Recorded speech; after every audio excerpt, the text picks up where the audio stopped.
आप देख रहे हैं देश का विशाल नेटवर्क इंडिया टीवी लाइव, सच्चाई की सही आवाज। મહિન્દ્રા થાર અને એસટી બસ વચ્ચે સર્જાયો અકસ્માત। કપડવંજ નડિયાદ રોડ ઉપર આવેલી ફાતિયાબાદ કેનાલ પાસેની આ ઘટના સામે આવી છે, જ્યાં ફૂલ સ્પીડે આવતી થાર સામેથી આવતી એસટી બસમાં ઘૂસી ગઈ। અકસ્માત સર્જાતા એસટી બસ ચાલકે સ્ટીયરિંગ ઉપર કાબુ ગુમાવ્યો। કાબુ ગુમાવતા એસટી બસ ભટકાઈ વૃક્ષ સાથે।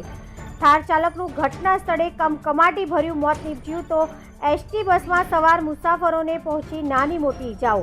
તમામ ઇજાગ્રસ્તોને કપડવંજ સરકારી હોસ્પિટલમાં ખસેડાયા। મૃતક થાર ચાલકને પોસ્ટમોર્ટમ માટે ખસેડાયો સરકારી હોસ્પિટલમાં। અકસ્માતની જાણ થતાં પોલીસ પહોંચી ઘટના સ્થળે। Reporter Rahul Jhala, India TV live. કયા ડેપોની એસટી છે? આ તો જે બસ હતી એ બસ ક્યાંથી આવતી હતી ને ક્યાં જતા હતા? ક્યાં જતા હતા? અને સમગ્ર એક્સિડન્ટ કેવી રીતે બનાવ બન્યો? અમારી ગાડી રેગ્યુલર હતા અને સામેથી આકસ્મિક એકદમ અમે ઓવરટેક સીધો અમારી ગાડીમાં અને એસટીમાં બેઠેલા કેટલા મુસાફરો એસટીમાં બેઠેલા હતા?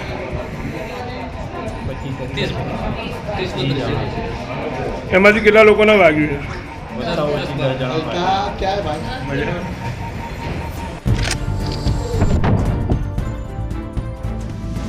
देश और प्रदेश की खबरों के लिए अभी सब्सक्राइब कीजिए इंडिया टीवी लाइव, साथ ही बेल आइकन को दबाना बिल्कुल ना भूलें, जिससे सबसे पहले खबर आप तक पहुंच सके।